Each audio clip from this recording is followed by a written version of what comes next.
गुजारिश है लोगों से। आप देखिए लद्दाख में किस तरह लोग इकट्ठे हो गए, करगिल और लद्दाख के।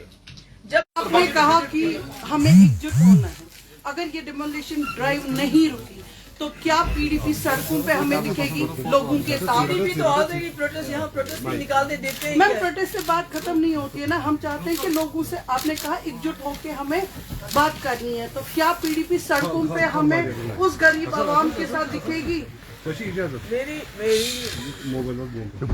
बहन, यहाँ तो सड़कों पे किसको आने देते हैं? यहाँ तो भारत जोड़ो यात्रा के लिए लोग हजारों की तादाद में उस यात्रा में हिस्सा लेना चाहते थे, उनको वहां तक नहीं पहुंचने दिया। यहाँ तो कश्मीर में तो बिल्कुल ही बात करने की मनाही है। कल तो बटंडी में लोग निकले, मगर कश्मीर में लोगों को बाहर निकलना ही उनके लिए मुश्किल है। उनको जेल में डाल दिया जाता है, उनको पीएसए लगाया जाता है। यहाँ तो ऐसी दहशत रखी है उन्होंने। मैम, आज सीधा निर्मला रमन ने लास्ट बजट जो है वो प्रोड्यूस किया। देखिए वही बजट वही है जो पिछले 8-9 साल से आ रहा है। टैक्सेस बढ़ गए हैं, जो वेलफेयर स्कीम्स हैं जिसपे ये पैसा सब्सिडीज पे जो पैसा खर्च हो रहा था वो उस पे पैसा खर्च नहीं हो रहा है।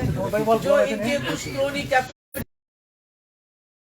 बिजनेसमैन है उनको, उनके लिए सारा टैक्स जमा किया जा रहा है। ये क्या हो रहा है? ये शोर मत कीजिए आप बात कीजिए। इम्ताज था थोड़ी क्या थोड़ी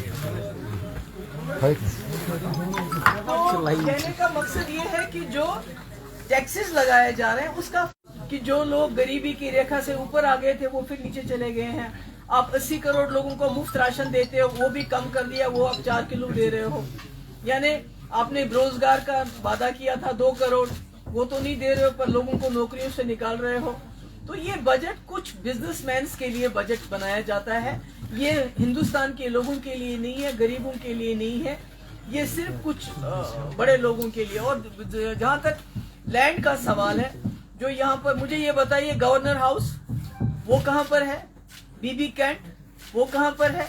अगर ये कहते हैं कि हम बड़े लोगों से शुरू करें तो फिर गवर्नर हाउस से शुरू करें, बीबी कैंट से शुरू करें। ऐसा क्यों नहीं करते हैं? तो कोर्ट के इस ऑर्डर को कैसे देखते हैं आप? क्योंकि कोर्ट का भी इसमें ऑर्डर आया है कि स्टेट का ये अपना मसला है, वो खुद निपटे इससे। नंबर 1। नंबर 2 ये कि जम्मू में इस तरह की कार्रवाई नहीं देखी जा रही है, जबकि more than 80% of land conquered and occupied by the state and the गचराई लैंड। तो उसमें आप क्या कहेंगे? देखिए जम्मू के लोगों ने रिएक्ट किया, कल बटंडी में लोग निकले, पर यहाँ कश्मीर में लोग बाहर नहीं आ सकते हैं। और दूसरा मैं ये आपको बहुत ही कहना चाहती हूँ विद ग्रेट रिस्पॉन्सिबिलिटी, ये एक करप्शन का बहुत बड़ा हिस्सा है। अमीरों से पैसा लेना चाहते हैं और गरीब इतना मजबूर हो जाए, उसको बीजेपी ऑफिस में बुलाया जाता है, उसको बताया जाता है आपने बीजेपी को सपोर्ट करना है, और जो अमीर है उनके साथ अलग तरीके से उनको बताया जाता है आपको फलानी अफसर से मिलना है। ये भी करप्शन का एक बहुत बड़ा। बाजी आपको नहीं लगता जो सिचुएशन इस वक्त जम्मू कश्मीर में बनी हुई है, इस सिचुएशन में अगर इलेक्शन होते, आपको नहीं लगता जरूरी बन गया है एनसीपीडीपी का एक साथ लड़ना? चलिए छोड़ो, कोई और मैम मैं आपसे एक बात पूछूं। मैम आपने कहा अक्सर हमने देखा 5 अगस्त 2019 के बाद जब भी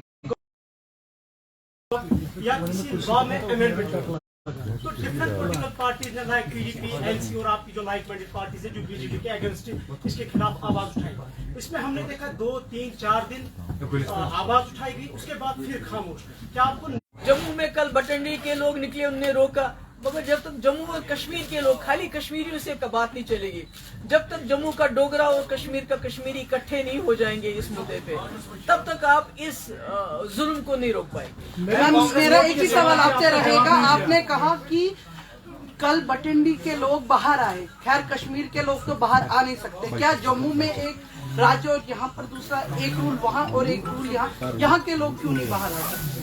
मैंने आपको बोला यहाँ के लोगों के पीछे ईडी है, एनआईए है, पीएसए है, यूएपीए है। यहाँ कोई बात करते हैं तो उसको जेल में डालते हैं। हमारी छोड़ी, आप अपनी बात कर लीजिए जर्नलिस्ट की। आप लोगों के पासपोर्ट बंद है, आप लोगों को थाने पे बुलाया जाता है कि भाई आपने ये बात क्यों कही, ये बात क्यों। यहाँ तो पूरा जो जुल्म सितम का जो बाजार है वो जम्मू कश्मीर में बिलखुसूस वादी में गर्म है, तो लोग बाहर कैसे निकले, बात कैसे करें?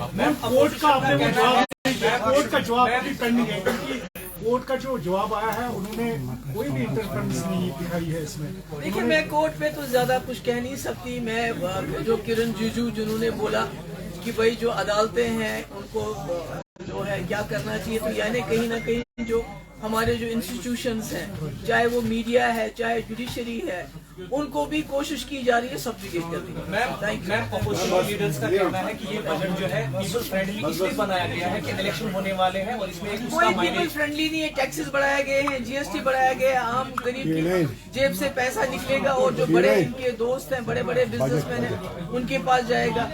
कोई सोशल वेलफेयर स्कीम्स का पैसा नहीं बढ़ाया गया, कोई सब्सिडीज बढ़ाने के बजाय खत्म की गई। गैस की कीमत 1200 रुपए है इस वक्त, तो है तो क्या। तो आपको लगता है कि ये मोदी टेन्योर का लास्ट बजट हो सकता है? मोदी टेन्योर का लास्ट बजट हो सकता है?